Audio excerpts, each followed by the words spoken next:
Gravação iniciada. Muito obrigado, Luiz Felipe. Muito bom dia a todos. Hoje é dia 10 de dezembro de 2025. Estamos iniciando a sessão de julgamento da terceira Câmara Julgadora do Tribunal de Impostos e Taxas do Estado de São Paulo. Sejam todos bem-vindos. Hoje temos uma sustentação oral. O Dr. Marcos Vieira Mendes está presente. Seja bem-vindo. O relator é o doutor Alexandre, do seu processo é o doutor Alexandre Dias, processo da COFCO Internacional do Brasil. Doutor, basta um resumo da acusação, das acusações? Perfeitamente, senhor presidente. Muito obrigado. Doutor Alexandre, um resumo, por favor, das acusações. Pois não. Bom dia a todos. É uma só, né? É uma acusação só? Está bem baixo, o microfone está bem baixo, doutor. Peraí um pouquinho. Melhorou? Pouco. O som. O senhor está longe do microfone. Está usando o celular? Não. Não, estou usando como sempre. Agora Melhorou? melhorou um pouquinho, pouquinho. Tá.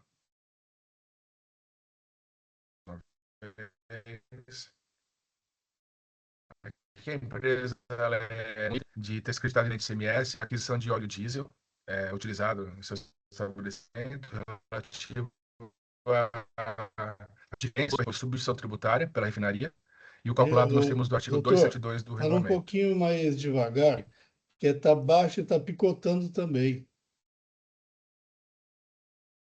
Quer que eu tente sair e voltar? Talvez fosse melhor.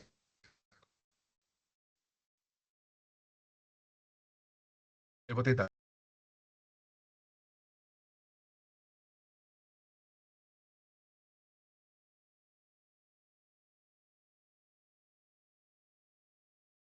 Vamos aguardar o doutor Alexandre retornar.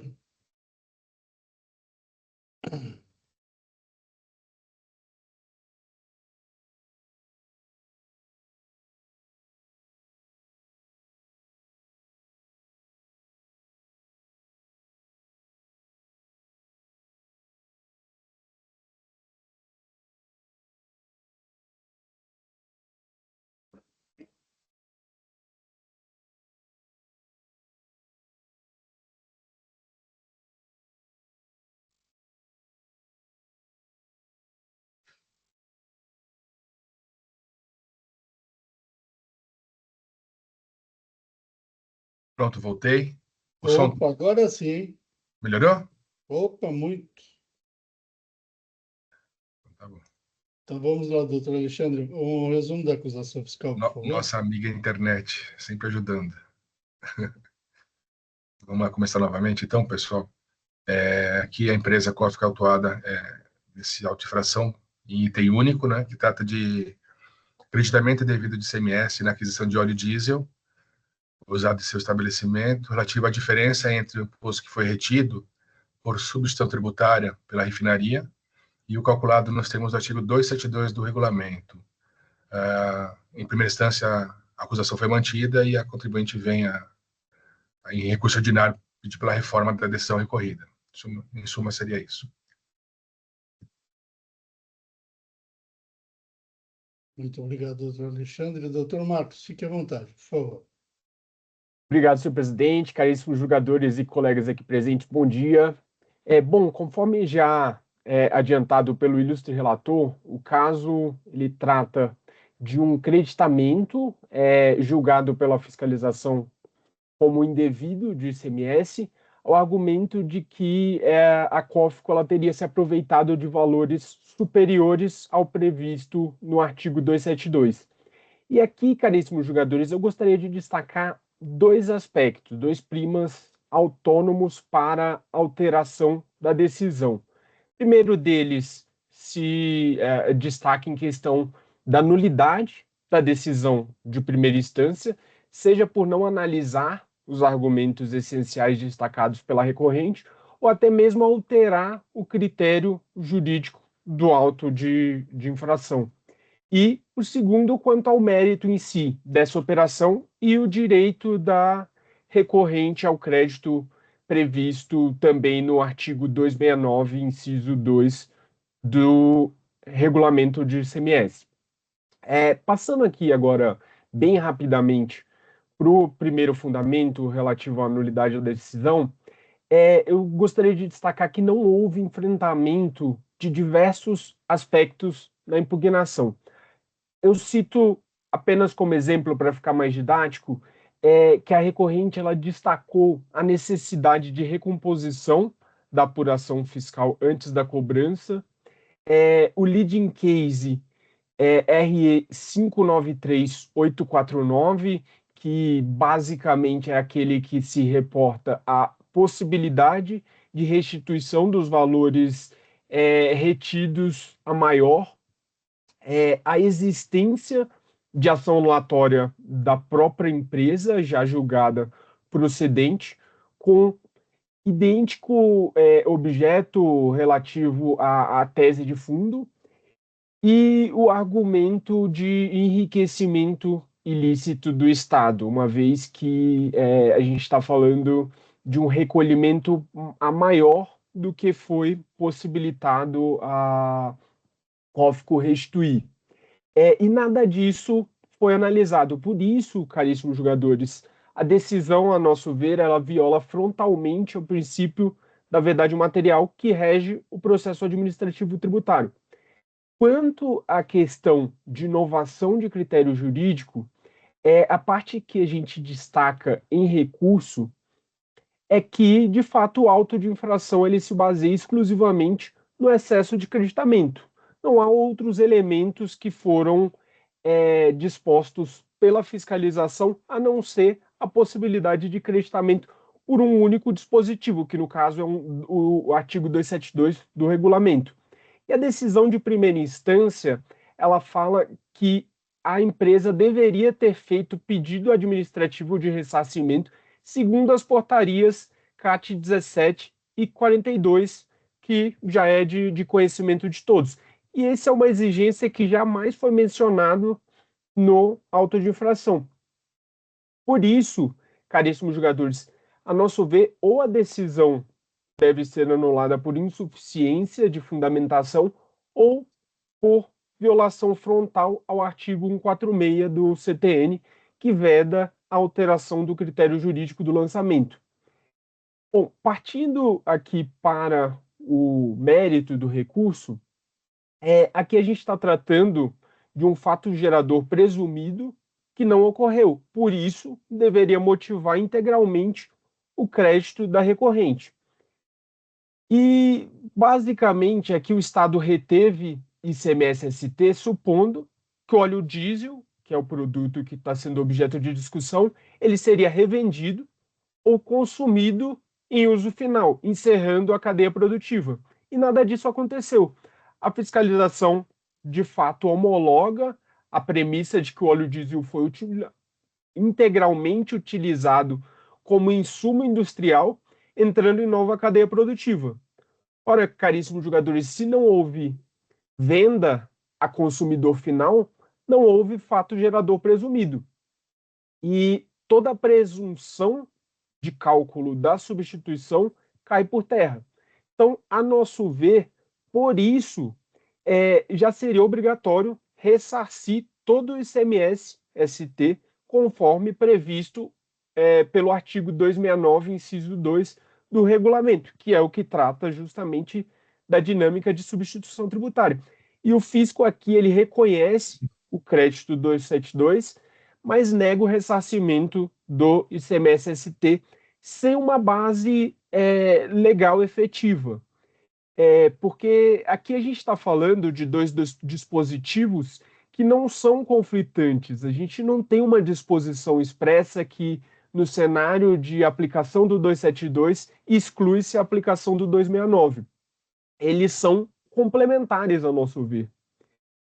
E, por fim, como eu já havia destacado, há o leading case, que é o RE 593849, que prevê um dever de restituição imediata. E ainda que o fato gerador presumido tivesse ocorrido, a autuação continuaria indevida pelo próprio valor do produto, o próprio valor que foi recolhido antecipadamente.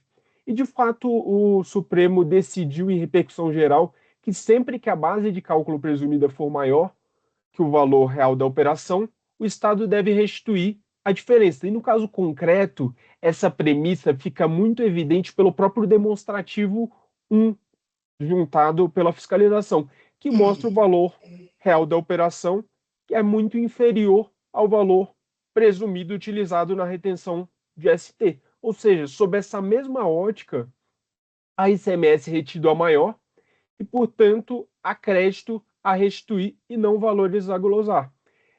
Diante desse cenário, caríssimos jogadores, ou a decisão, a nosso ver, é nula por omissão ou alteração de critério jurídico, ou a decisão é improcedente.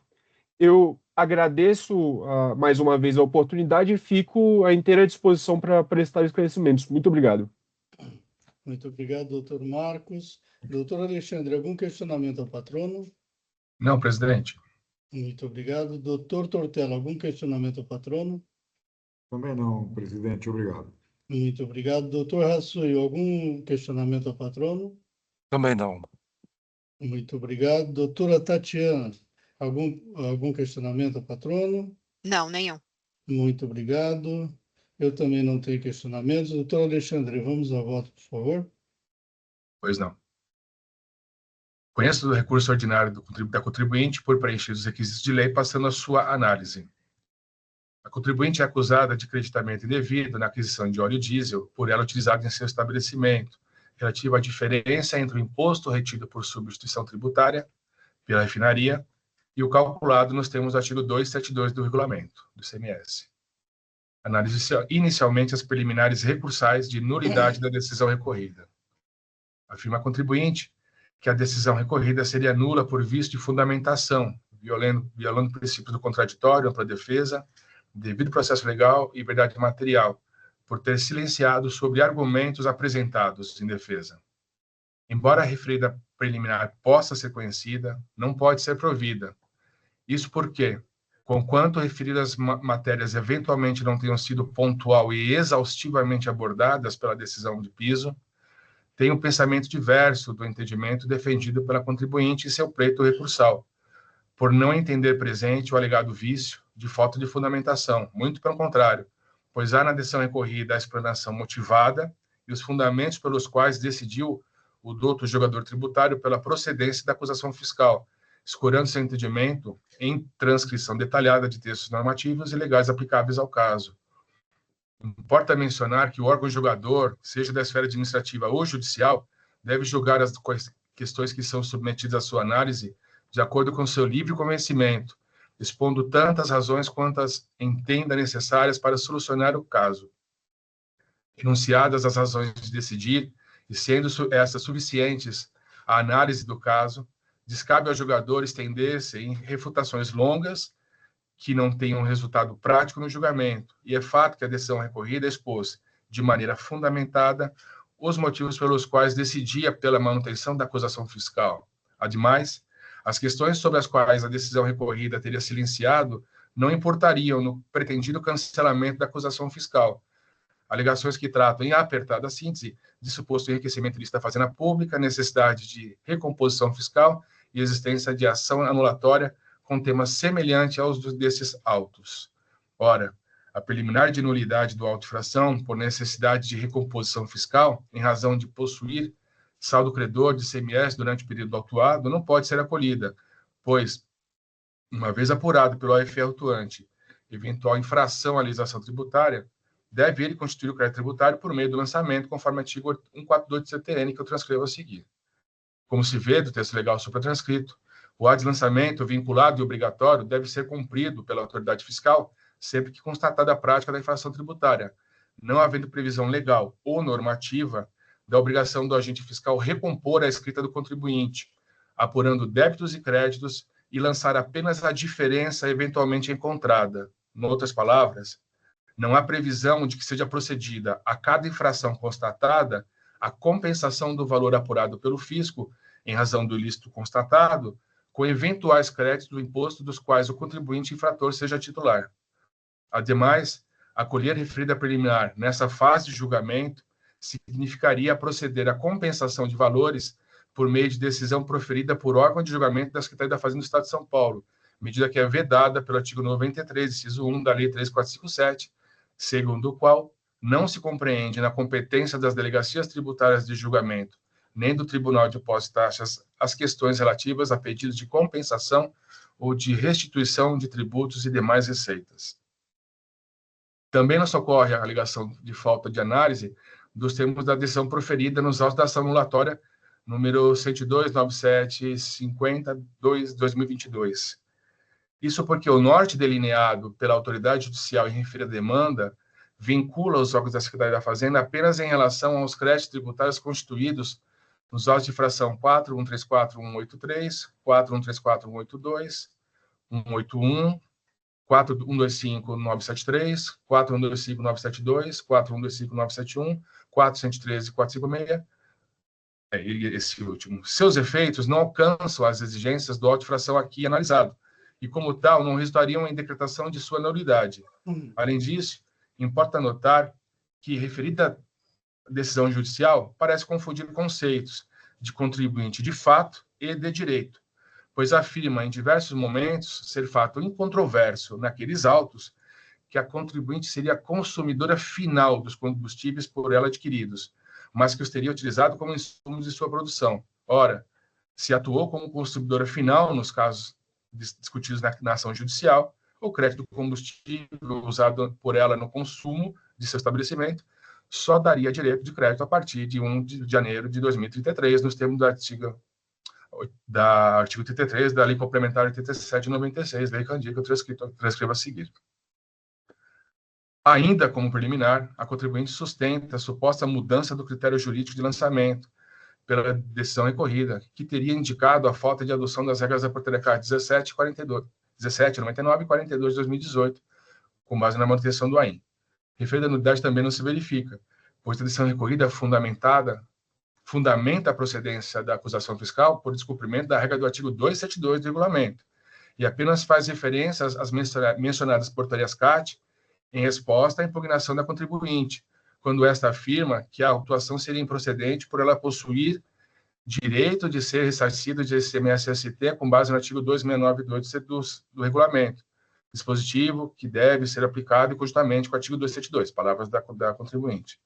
Tendo o julgador tributário apenas esclarecido que eventual pedido de ressarcimento que extrapole o montante previsto no artigo 272 deve ocorrer mediante requerimento da autoridade administrativa competente nos termos das portarias CAT 42 de 2018 e 1799. Não ocorre, portanto, referida preliminar. No mérito, a contribuinte afirma que o auto de infração seria nulo, pois, embora o imposto incidente sobre o óleo diesel adquirido pela refinaria tenha sido recolhido por toda a cadeia de comercialização, da saída do distribuidor até a venda ao consumidor final, juntamente com o distribuidor substituído, para uso em seu estabelecimento, em seu processo produtivo, resultando que as etapas futuras e presumidas utilizadas para cálculo do ICMS-ST não se concretizaram. Entende que, ao utilizar o óleo diesel em sua atividade, teria se tornado substituída tributária e detentora do direito aos créditos do ICMS anteriormente incidentes na cadeia, com base no artigo 269.2 e 272 do regulamento.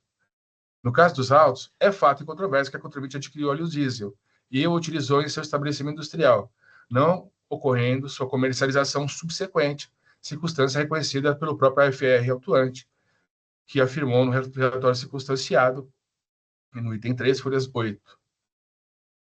Diz aqui o AFR autuante. É necessário esclarecer que o fisco não nega o direito de crédito sobre o óleo diesel empregado em sua atividade fim, combustível para movimentar veículos, automotores, máquinas e equipamentos, sejam eles agrícolas ou industriais. Tanto é que o fisco não glosou as parcelas dos créditos ICMS relativos a operações próprias lançadas nos registros de entrada, nos termos do artigo 272, quando da aquisição do combustível. Glosou, sim, parcelas do crédito ICMS relativas às diferenças entre o imposto retido por ST e aquele calculado de acordo com o artigo 272 do regulamento. Assim, a irregularidade apurada foi a de ter contribuinte descreditado do valor de ICMS relativo às diferenças entre o imposto apurado com base no artigo 272 e o que foi retido pela refinaria por substituição tributária ao revender o combustível para distribuidor substituído. Esse teor de referido dispositivo normativo que eu transcrevo a seguir. Sigo.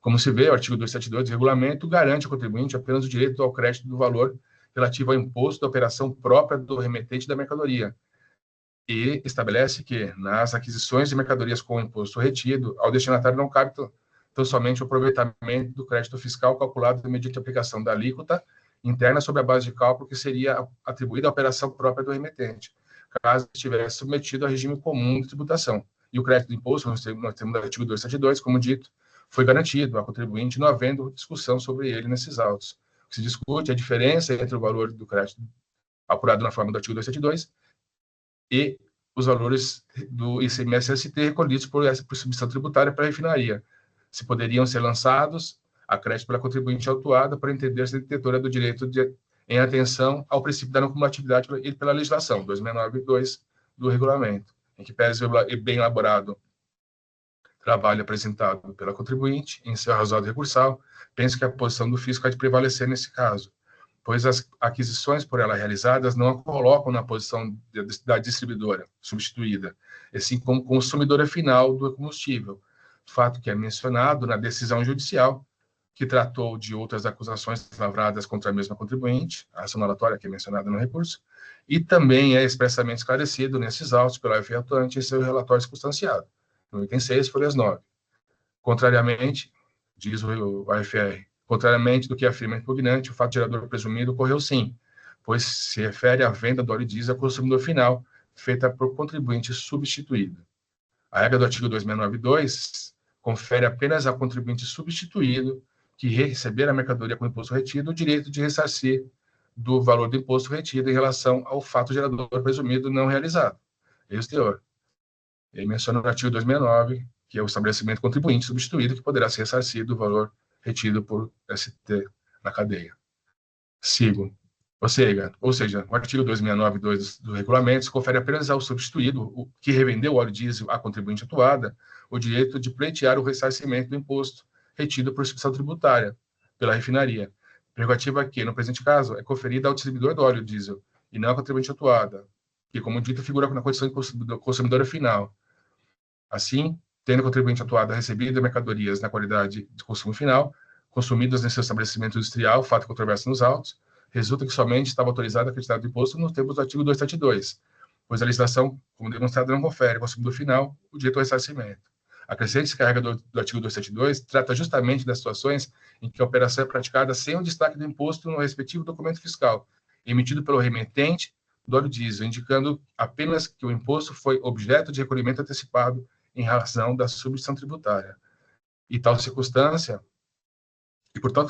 o artigo 272 autoriza ao adquirente se creditar do montante calculado através da aplicação de alíquota interna sobre a base de cálculo da operação própria do remetente. Em tal situação, a alíquota do imposto é aplicada sobre o valor final da aquisição, consumo final, motivo pelo qual não há que se falar em necessidade do contribuinte adquirente escriturar crédito ICMS-ST, pois esse tributo já está incluído no valor da aquisição pago pela autuada.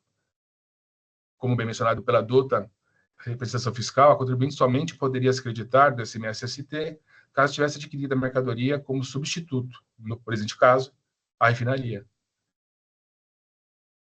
Situação no qual o documento fiscal conteria o destaque do ICMS na operação própria como o ICMS-ST, como do ICMS-ST, permitindo-se o creditamento dos respectivos valores no termo da regra do artigo 271 do regulamento, situação não ocorrida no presente caso. Nesses termos, o crédito do imposto foi irregularmente escriturado pela contribuinte atuada, estando correta a autuação fiscal que deve ser mantida. Questionamento recursal da contribuinte da multa aplicada por entendê-la desproporcional, desarrazoada e confiscatória não comporta provimento, pois a pretensão recursal exigiria afastamento de aplicação das regras do artigo 85 da Lei 6374, ainda vigente no nosso ordenamento, sendo vedado a esse tribunal afastar em seus julgamentos a aplicação de lei estadual vigente, exceto nas exceções previstas nos incisos 1 e 2 do artigo 28 da Lei 13.457, de 2009. O pleito de redução do valor da multa não pode ser acolhido, tendo em vista a exigência do imposto no AIM, conforme se verifica do DDF de folhas 2/3, fato que impede o deferimento do benefício previsto no artigo 527-A, cujo teor transcrevo a seguir. O questionamento recursal que visa afastar a atualização da base de cálculo do imposto para cômputo da multa não pode ser acolhido em razão de se tratar de assunto já simulado por esse tribunal, conforme súmula 13, segundo a qual é legítima a atualização do valor básico da multa nos termos do parágrafo 9º do artigo 85 da Lei 6374 de 89, sendo importante mencionar que o entendimento simulado tem caráter vinculante em relação aos jogos de julgamento desse tribunal, artigo 52 da Lei 13.457. Nestes termos, conheço do recurso ordinário da contribuinte e a ele nego o provimento, mantendo-se a decisão recorrida nos termos em que proferida. É como voto, presidente. Muito obrigado, doutor Alexandre. Doutor Tortello, representação fiscal. Apenas parabenizar o relator pelo voto apresentado, detalhado e bastante preciso nos seus argumentos e conclusões. Muito obrigado, doutor Tortello. Doutora Tatiana, alguma consideração? Não, sem considerações, doutor Ibamar. Muito obrigado. Doutor Hassui. Senhor presidente, parabenizo o relator, doutor Alexandre, voto bastante objetivo, esclarecedor, acompanho ele plenamente. Muito obrigado, doutor Hassui. Eu acompanho o voto do doutor Alexandre na mesma linha de outros processos desse mesmo contribuinte, com a autuação em tudo semelhante, né? Inclusive, eu já relatei um ou dois, se não me falha a memória, no mesmo sentido. Então, acompanho o doutor Alexandre. E assim encerramos os debates. Quórum, por favor.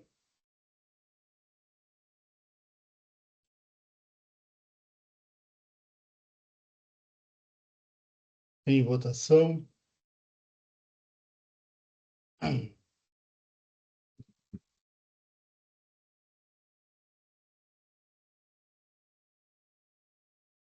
Encerrando a votação. Encerrando o julgamento. Muito bem, doutor Marcos. Então, foi negado o provimento ao recurso.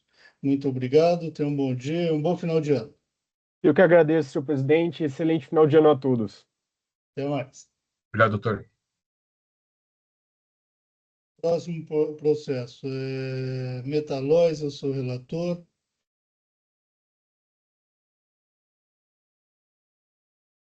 Aqui eu adiantei já o voto para todos os membros da Câmara. Eu estou convertendo o julgamento em diligência para que o contribuinte reorganize as provas. Vezes que elas foram fundamentais até para a tomada de decisão a tal, e vai ser para a gente também. Isso aqui está muito desorganizado as provas, então estou pedindo para que reorganize. Eu vou poupá-los da leitura, se me permitirem. Doutor Tortello, alguma consideração? Nenhuma, presidente. Obrigado. Perfeito, muito obrigado. Doutor Alexandre? Nenhuma. Acompanho seu voto, presidente. Muito obrigado. Doutora Tatiana? Nenhuma, doutor Belmar, estou acompanhando seu voto. Muito obrigado. Doutor Hassui? Senhor presidente, também acompanho o seu voto, nenhuma objeção. Muito obrigado. Encerrando os debates. Quórum.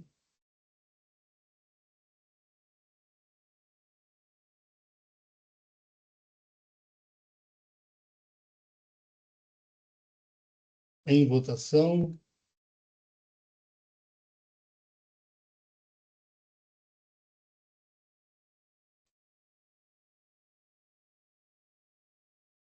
Encerrando a votação. Encerrando o julgamento.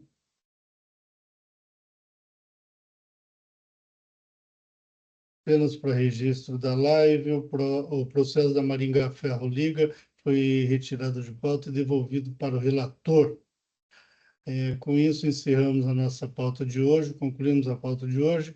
Estou encerrando a sessão de julgamento da terceira Câmara Julgadora do Tribunal de Impostos e Taxas do Estado de São Paulo.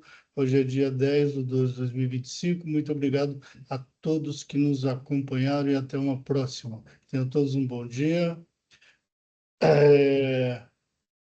Luiz Felipe, vamos encerrar a live, por favor?